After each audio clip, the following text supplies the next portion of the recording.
Good morning. I'm here talking to Kitty. Thank you for attending. Please, I'm really glad to meet you. I will start with what brought you to the islands and when did that occur? Wendy, what brought me to the islands? 1987, I left an island that my father had given me, 140 acres of perfect lifestyle, princess lifestyle. But through grief, I left there and I came up here and I found these islands and I fell in love with these. I bought my first block in 1987. Children didn't want to move here, so I couldn't come until they had grown up. So that's probably, but I fell in love with them. It was very much like how I came from. And I just love the lifestyle of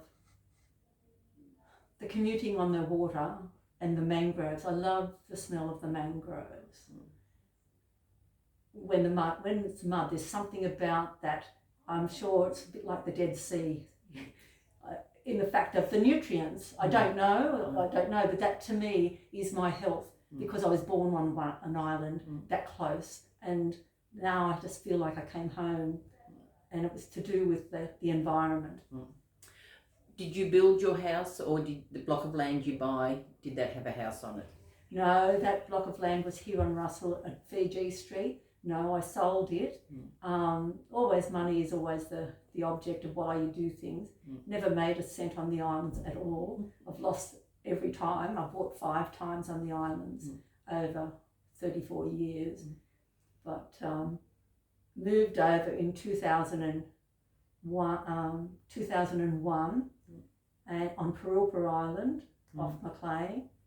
And then I was called away again for family. Then I went again, and then I came back 13 years ago. I bought another place on Macleay this time. Okay, what was life like on the islands when you first came here? Well, particularly life on the islands here. Well, first of all, to get here wasn't as easy. We did have boats though. We did have boats coming up. It was just red dirt. It was just, here Russell was just red dirt. And remember my son and I driving around. I actually was going to sell real estate here. I was so enthusiastic that I was going to tell everybody about it. And I found out no one wanted it because they classed it as people had got caught because of the wetlands and things. and I'm just having a ball with my son driving around here on the islands. We had to wait for boats for a long time to get here. It was just really very uninhabited because it was such a big island and not many people were here at that time. Okay. So what made you get involved in working for the community? Well, my background is working in health, and I became known as the health guru here for a long time. I wrote the health column here for 5 years in the local papers, magazines, but more to that, helping people behind the scenes more than my classes that were out in front. It was always finding people who, one leg lady or another lady who couldn't, walk and etc. like that. I would go to their houses.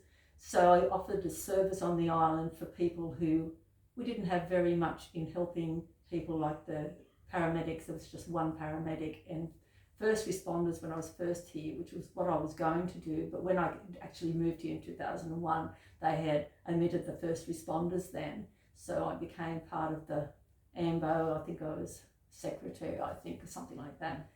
But also I worked in the community centre on Macleay, and that was before the Centrelink was requiring people to do it. So they were just looking for someone to help. So I used to help there. And that's when Redland City Council found me there, and they offered to sponsor me. And also Roman was here on this island, Russell. So we had the 2 islands. So we covered the 4 islands in the Heart Foundations. So that got me known. They did all the marketing. I'm not very good at marketing, but they did all the marketing, and they wanted more health on the islands. So they helped me tremendously by getting known in that area, which led then to the rehab for other people that I love doing. That's the reward, to be able to help people when they don't think there is any help, but there is always a solution.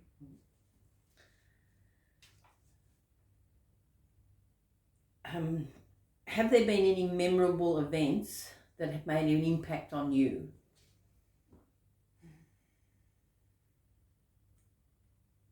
Memorable events. The meat-free Mondays is always great. Love that. And Lakshmi and Yasoda and other identities on the islands. We're all vegetarians, and they put the meat-free Mondays on. It was a donation only, and they'd sometimes get about 100 people there each week. Just became a little bit probably hard for them to continue because Yasoda's health went down. So that was one, but they also put on multicultural festivals as well, and they put a lot of effort into that multicultural, which included the 4 islands.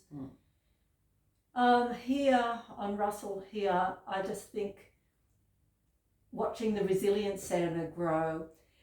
When I first started, the council had just bought Kennedy Farm, and they were wondering what to do with the farmhouse.